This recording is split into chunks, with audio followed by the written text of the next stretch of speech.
వాస్తవానికి తల్లిదండ్రులందరూ వాళ్ళ పిల్లల్ని ప్రైవేట్ స్కూల్స్ కానీ ప్రైవేట్ కాలేజీల వైపు ఎక్కువగా మళ్ళిస్తూ ఉంటారు. గవర్నమెంట్ వైపు ఎందుకని మళ్ళించలేకపోతారు? యాక్చువల్లీ గవర్నమెంట్ స్కూల్స్ కానీ కాలేజెస్లలో ఫెసిలిటీస్ అంతగా ఉండవా? ఇప్పుడు ఇదే ప్రధాన టాపిక్గా ఈరోజు మనం ములుగు జిల్లాకి రావడం జరిగింది. ములుగు జిల్లా ఇంటర్ విద్యాధికారి అలాగే అదనపు బాధ్యతలు డిఓగా స్వీకరించినటువంటి దుర్శెట్టి చంద్రకళ గారు మనతో ఉన్నారు. వీరి నుంచి కొంత లేటెస్ట్ ఇన్ఫర్మేషన్ అడుగుదాం. నమస్తే మేడం, బాగున్నారు? నమస్తే అండి. బీవీఆర్ టీవీ న్యూస్ వారికి యాజమాన్యానికి ధన్యవాదాలు. ఓకే మేడం, నేను పాయింట్కి వస్తున్నాం. ఇప్పుడు జనరల్గా పేరెంట్స్ ఎవరైనా సరే గవర్నమెంట్ స్కూల్ కానీ గవర్నమెంట్ కాలేజెస్ వైపు అయితే ఎక్కువ ఇంట్రెస్ట్ అనేది చూపించరు. ఎందుకంటారు? ఇది కొన్నేళ్లుగా గవర్నమెంట్ స్కూళ్ళలో వసతులు కానీ గవర్నమెంట్ కాలేజెస్లో వసతుల గురించి అంతగా ఫోకస్ చేయకపోవడం వలన, అలాగే విద్యా బోధన కూడా సరిగ్గా జరగదు అని ఒక అపోహ తల్లిదండ్రుల్లో క్రియేట్ అయింది. దాన్ని పోగొడుతూ మేము ఈ సంవత్సరం ఇంటర్ విద్యాధికారిగా అయినా సరే, ఇప్పుడే కొత్తగా అదనంగా తీసుకున్న స్కూల్ విద్యాధికారిగా డిఈఓగా కూడా అడ్మిషన్స్ పెంచడం మీదే బాగా దృష్టి పెడుతున్నాము. అందులో స్కూల్లో కానీ కాలేజీల్లో కానీ లభిస్తున్న టీచింగ్ ఫెసిలిటీ, టీచింగ్ ఫ్యాకల్టీ యొక్క క్వాలిఫికేషన్స్, వాళ్ళ ఎక్స్పీరియన్సెస్, మళ్ళీ అలాగే అక్కడ కాలేజీలో ఉన్న వసతులు కానీ స్కూళ్ళలో ఉన్న వసతులు కానీ ఎలా ఇంప్రూవ్ చేస్తున్నాం, గవర్నమెంట్ ఏ రకంగా దీని మీద ఫండింగ్ ఇస్తోంది, ఇలాంటివన్నీ చేస్తూ కొంత మేరకి మేము తల్లిదండ్రుల నమ్మకాన్ని చూరగొనడానికి ప్రయత్నం చేస్తున్నాం. కొంత సఫలీకృతం కూడా అయ్యాము ఈ విషయంలో. ఓకే, ఫెసిలిటీస్ మనం ముఖ్యంగా మాట్లాడుకుంటే ఫెసిలిటీస్ గవర్నమెంట్ స్కూల్స్ కానీ కాలేజెస్లలో ఫెసిలిటీస్ అనేది అంతంత మాత్రంగానే ఉంటుంది. టాయిలెట్స్ కానీ వాట్ ఎవర్, స్కూల్ బెంచెస్ కానీ ఫ్యాన్స్ కానీ లైట్స్ కానీ వాట్ ఎవర్, అంటే అంతంతగా మాత్రంగా ఉంటుందనే ఒక వాదన బయట. దీన్ని మీరు నేను ఇది ఏకీభవించాను. మన ములుగు జిల్లాలో మాత్రం పక్కా బిల్డింగ్స్ ఉన్నాయి, మంచి ఫెసిలిటీస్ ఉన్నాయి, చాలా విశాలమైన క్రీడా మైదానాలు ఉన్నాయి. ఇవన్నీ ఫెసిలిటీస్తో పాటు మనకి గవర్నమెంట్ ఇచ్చే ఫండింగ్స్తో ఏమైనా కొంచెం రిపేర్స్ ఉన్నా కానీ వాటిని చేయించుకోవడానికి గవర్నమెంట్ కూడా ఈ సంవత్సరం కొంత నిధులని కేటాయించింది. కాలేజెస్ విషయంలో మనీ శాంక్షన్ అయ్యి ఉంది. కలెక్టర్ గారు అప్రూవల్తో ఇవన్నీ చేయించుతాం. పిల్లలకి ఎలాంటి అసౌకర్యాలు కలగకుండా చూస్తాం. మీరు అలాగే ఫ్యాన్స్, లైట్స్ అన్నారు, అలాంటివి కూడా అన్నీ ఉన్నాయి. నేను తిరిగినంత ఉన్నాయి, బెంచెస్ కూడా ఉన్నాయి. స్కూళ్ళ విషయంలో నాకు అంత క్లియర్ ఐడియా లేదు, అది కూడా కొన్ని రోజుల్లో తెలుసుకుంటాను. డియూగా మీరు నిన్ననే చార్జ్ చేసుకున్నారు కదా, కాబట్టి అది నాకు అంతగా తెలియదు. జూనియర్ కాలేజెస్ మాత్రం వెల్ ఈక్విప్డ్ ఉన్నాయి ములుగు జిల్లాలో. ఫెసిలిటీస్ గురించి మీరు చెప్పిల్లు, ఫ్యాకల్టీస్ నిజంగా ఒక ఫ్యాకల్టీస్ అనేది ఒక సబ్జెక్ట్ కోసము అంటే అంటే ఇద్దరు ఉండాల్సిన టీచర్ కాడ ఒక్కలే ఉంటున్నారనే వాదన ఉంది. అయితే ఇద్దరు ఉండాల్సిన చోట అట్లా మన కాలేజెస్ శాంక్షన్ అయ్యేప్పుడు ఇంత స్ట్రెంగ్త్ తీసుకోవచ్చు, దీనికోసం ఇంత స్టాఫ్ ఉండాలి, టీచింగ్ స్టాఫ్ ఫలానా సబ్జెక్ట్కి ఇంతమంది ఉండాలి అని అనేది శాంక్షనింగే ఉంటుంది కాలేజ్లో. అట్లాగే మన ఈ జిల్లాలో అలాగే ఉంది.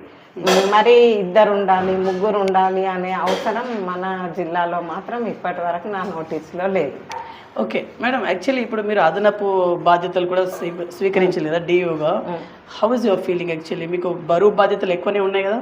ఎక్కువనే ఉన్నాయి. నిజంగా ఎట్లా ఫీల్ అవుతా ఉన్నారు? ఇంకా రెస్పాన్సిబిలిటీ పెంచారు.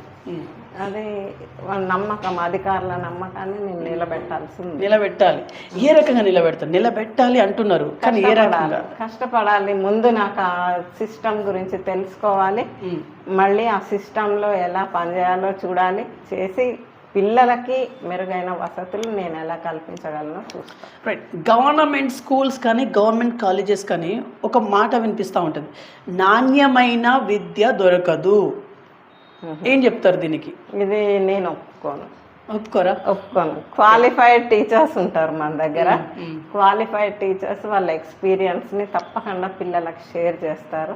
అది వాళ్ళకి తప్పనిసరిగా లాభం కలిగిస్తుంది. మరి ఎందుకు మనం టాక్ ఎందుకు బయటకు వస్తుంది? మనం కొంత ప్రాపగాండా చేసుకోవడంలో వెనకకున్నాం, అందుకని అలా జరుగుతుందని నా అభిప్రాయం. మధ్యాహ్న భోజనం అవన్నీ బాగుంటాయా మేడం? స్కూళ్ళలో స్కూళ్ళలో అదే మీరు డిఓగా ఉన్నారు కదా ఇప్పుడే ఇంకా నిన్ననే చార్జ్ తీసుకున్నా కాబట్టి వన్ డే అవుతుంది. అదే అంటే పిల్లలు నిన్న నేను స్కూల్ విజిట్ చేశాను, పిల్లలు హ్యాపీగానే ఉన్నారు, దాంతో స్ట్రెంగ్త్ పెరుగుతున్నట్టు కూడా వాళ్ళు చెప్పారు. కాబట్టి చూడాలి, దాని క్వాలిటీ మెయింటైన్ చేయడం, పిల్లలకి ఏం ప్రాబ్లం లేకుండా క్వాలిటీ ఫుడ్ అందేటట్టు చూడడం మన బాధ్యత ఉంటుంది. రైట్ మేడం, యాక్చువల్లీ మీ బాల్యం మీ ఎడ్యుకేషన్ అంతా ఎక్కడ గడిచింది? మీరు యాక్చువల్లీ టీచింగ్ ఫీల్డ్ని మీరే కావాలని ఎంచుకున్నారా, లేకుంటే అది తాత్కాలికంగా అంటే మీకు తెలియకుండానే టీచింగ్ ఫీల్డ్లోకి ఎంటర్ అయ్యిందా? నాది ఎడ్యుకేషన్ మొత్తం హన్మకొండలోనే జరిగింది. హన్మకొండ, రైట్. కాకతీయ యూనివర్సిటీ నుంచి పీజీ చేశాను నేను. దాదాపు ఇంటర్మీడియట్లోనే ఒక జువాలజీ లెక్చరర్ నన్ను ఇన్స్పైర్ చేశారు. అప్పటి నుంచి నేను టీచరే అవ్వాలనుకున్నా, టీచింగ్ ఫీల్డే చూస్ చేసుకోవాలనుకున్నాను, దానికోసమే కష్టపడ్డాను, దానికోసమే నేను అచీవ్ చేశాను. మీరు జువాలజీ లెక్చరరా? జువాలజీ నా సబ్జెక్ట్ జువాలజీ.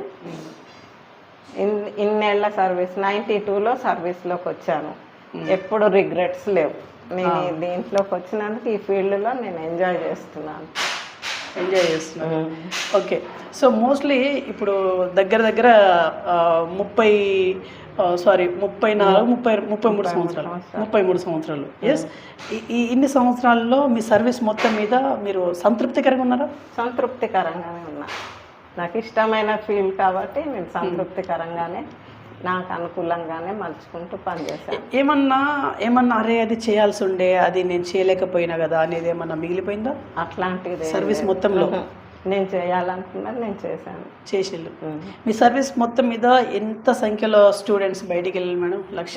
లక్షలలో ఉండకపోవచ్చు, వేలల్లో ఉంటారు. ఎందుకంటే బైపీసీ నేను సర్వీస్లోకి వచ్చిన కొత్తలో ఎక్కువగా ఆప్ట్ చేసేవాళ్ళు, తర్వాత తగ్గిపోయింది, క్రమంగా సంఖ్య తగ్గిపోయింది. ఓకే, వేలల్లో ఉంటారు. అందులో కొంతమంది డాక్టర్స్గా కూడా ఇప్పుడు వర్క్ చేస్తున్నారు. నాకు అదే సాటిస్ఫాక్షన్. పిల్లలు మంచి ఫీల్డ్లో సెలెక్ట్ అయిపోయారు, సెటిల్ అయ్యారు అని సంతోషం. ఓకే. సో నాకు రీసెంట్గా తెలిసింది మీకు ఇంకా 6 monthsలోనే మీరు రిటైర్డ్ అవ్వబోతున్నారంట. ఇది బాధ కలిగించే విషయమేనా? బాధ ఏం లేదు, నేను మంచి వెల్ సెటిల్డ్ ఉన్నాను, హ్యాపీగా రిటైర్ అవుతాను. అంతేనా?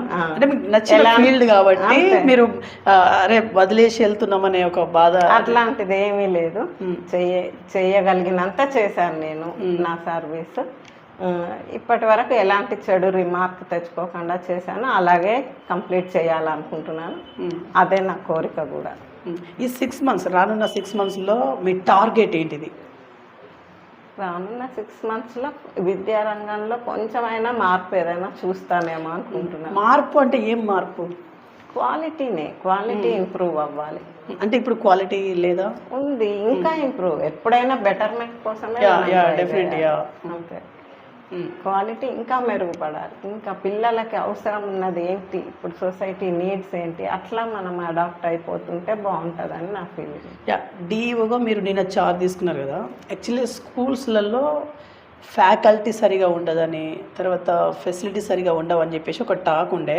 సో మీరు ఇవన్నీ ఎప్పుడు విజిట్ చేస్తారు, ఏ రకంగా ఈ సమస్యను ఏ రకంగా రెక్టిఫై చేస్తారు? అయితే మన రేషనలైజేషన్ అవసరం ఉందేమో అన్న కొంత నాకు అనిపించింది. నిన్న కొన్ని రిప్రజెంటేషన్స్ వచ్చాయి, వాటిని బట్టి నేను కొంత ఆలోచించి మరి ఎక్కడ సర్ప్లస్ ఉన్నారు, ఎక్కువగా ఉన్న స్టాఫ్ని బాగా అవసరం ఉన్న చోట, స్టూడెంట్ స్ట్రెంగ్త్ ఎక్కువ ఉన్న చోటకి అడ్జస్ట్ చెయ్యాలి అని వాళ్ళు అడిగారు. అదొకటి నేను పరిశీలిస్తాను. ఓకే, ఇప్పుడు అన్నీ చేయాలంటే నిధుల సమస్య అనేది ఉండొద్దు. నిధులు మరి ఓకేనా, మీకు సమృద్ధిగానే ఉందా? నాకు తెలిసినంత వరకు నిధుల ప్రాబ్లం అని నాకు చెప్పలేదు. నేను ఇవాళ నాకు తెలిసిన విషయంలో నిధుల ప్రాబ్లం గురించి స్కూల్స్లో చెప్పలేదు. అవి ప్రాబ్లం కాకపోవచ్చు, కొన్ని మైనర్ ఇష్యూస్ ఉన్నాయి, అవి అటెండ్ చేయాల్సిన అవసరం ఉంది అంతే. ఓకే, తల్లిదండ్రుల్ని ప్రభావితం చేయాలి ఫస్ట్, అంటే గవర్నమెంట్ స్కూల్స్ వైపు మళ్ళించేటట్టు తల్లిదండ్రులు ఈ యాక్టివిటీ చేయడానికి మీరేం చేసిళ్ళు? నమ్మకం కలిగించాలి. నమ్మకం ఏంటి? నమ్మకం అంటే ఇప్పుడు మన దగ్గరికి వచ్చారు పిల్లలు, వచ్చి అంటే ఇంటర్మీడియట్దే చెప్తాను నేను, 2 సంవత్సరాలు ఉంటారు. 2 సంవత్సరాలు ఉన్నప్పుడు వాళ్ళలో బిహేవియరల్ చేంజ్ రావాలి. అంటే అంతవరకు అతని ప్రవర్తన ఎలా ఉన్నా, మనం బయటికి వెళ్ళేటప్పుడు అతను ఎలా ఉన్నాడు, మళ్ళీ తర్వాత అతని జీవన విధానం ఎలా మారుతుంది, లైఫ్ పట్ల యాటిట్యూడ్ని మనం కొంచెమైనా మోల్డ్ చేయగలిగామా, curricular activities, co curricular activities అబ్బాయి బాగా పార్టిసిపేట్ అయ్యేటట్టు చేయటం ఒకటి. ఇంకా తర్వాత మనం చూడాల్సింది అకాడమిక్స్లో ఏ రకంగా ఇంప్రూవ్మెంట్ సాధిస్తున్నాడు, డెఫినెట్గా పాస్ అవుతాడా లేదా, అట్లాంటివన్నీ మనం మానిటర్ చేసుకొని రిజల్ట్ బాగా చూపించామనుకోండి, పేరెంట్స్ ఆటోమేటిక్గా మనం కాలేజెస్ అయినా స్కూల్స్ అయినా ఇంతే ఉంటుంది, పేరెంట్స్ నమ్మకం పెంచుకుంటారు, ఇక్కడికి మా పిల్లల్ని పంపితే వీళ్ళు బాగా అవుతారు అనే నమ్మకం మనం తెచ్చుకోవాలి. 1992 నుంచి వెళ్ళి 2025 2025 వరకు క్రమక్రమంగా పిల్లల సంఖ్య అనేది పెరుగుతుందా? పెరగలేదు. పెరగట్లేదా? అప్పుడు చాలా ఎక్కువ, అప్పట్లోనే ఎక్కువ ఉండేనా? అప్పుడే ఎక్కువ. అడ్మిషన్స్ కోసం మాకు మినిస్టర్స్ వాళ్ళు రికమెండేషన్ లెటర్స్ అప్పుడు ఓకే. ఇప్పుడు అట్లాంటి పరిస్థితి కనిపించట్లేదు. కార్పొరేట్ స్కూల్స్ ఎక్కువైపోయినాయి ఇప్పుడు. అది కార్పొరేట్ స్కూల్స్ ఎక్కువైపోయినాయి. తల్లిదండ్రులు ఇంగ్లీష్ మీడియంలో చదివితే మన పిల్లలు బాగా అయిపోతారని ఒక నమ్మకంలో పడిపోయారు. వాళ్ళు ఇచ్చే వ్యాపార ప్రకటనలు వాళ్ళని అట్లా అట్రాక్ట్ చేస్తున్నాయి. అది కొంత, కానీ ఇప్పుడు కొంచెం ఒక 2-3 ఏళ్ళుగా ట్రెండ్ కొంత మారుతోంది. పిల్లలు ఇప్పుడు కార్పొరేట్ స్కూల్లో అంటే ఇప్పుడు ఇంగ్లీష్ మీడియం అంటారు, సిబిఎస్ఈ సిలబస్ అంటారు, మరి ఇవన్నీ ఉంటాయి ఇక్కడ? ఉండవు, మనకు అవన్నీ ఉండవు. అదే మైనస్. అట్లా పేరెంట్స్కి ఇప్పుడు మన ములుగులో ఉంది, వాళ్ళకి సిబిఎస్ఈ అంత దాకా తెలియదు పేరెంట్స్కి. ఎవరైనా ఎడ్యుకేషన్ ఇంగ్లీష్ మీడియం అనేది ఉంటుంది. సిబిఎస్ఈ దాకా ఎడ్యుకేటెడ్ పేరెంట్స్ ఏమైనా ఆలోచిస్తారేమో కానీ మెజారిటీ అట్లాంటి ఆలోచన. సిబిఎస్ఈ లేకపోవడమే ఈ మైనస్ అని చెప్పవచ్చా మరి? అనరాదు అట్లా. మనకి ఇంగ్లీష్ కార్పొరేట్ స్కూల్లో అది ఉంటుంది కాబట్టి హంగు ఆర్భాటం ఉంటుంది కదా వాళ్ళది, మన దగ్గర అది. అవునవునవును. అది కార్పొరేట్ అంటేనే ఇక అదొక వేరే యాంగిల్లో ఉంటుంది. నిజమే. అంతే. మళ్ళీ వాళ్ళు చెప్పే మాటలు కూడా వీళ్ళని మభ్య పెడతాయి. ముందు విషయం తెలియకుండా వాళ్ళు మభ్య పడతారు, తర్వాత లక్షల్లో డబ్బు ఫీజు కట్టాలి అన్నప్పుడు మాత్రం బాధపడుతుంటారు. ఓకే. ఇప్పుడు గవర్నమెంట్ స్కూల్స్లలో మీకు నేనే ఛార్జెస్ డిఓగా కాబట్టి స్కూల్స్లలో గంట కొట్టేది ఆయా కాకుండా స్టూడెంట్స్ తోని కొట్టిస్తున్నారని ఒక వాదన. అట్లాంటి పరిస్థితి నాకు ఇక్కడ మీరు నేనే ఛార్జ్ తీసుకున్నారు కాబట్టి మీకు కనిపించలేదు. మీకు రేపటి నుంచి వెళ్ళి అట్లా కనిపిస్తే కొంచెం ఇన్స్ట్రక్షన్స్ ఇస్తారా? స్ట్రాంగ్ ఇస్తారా?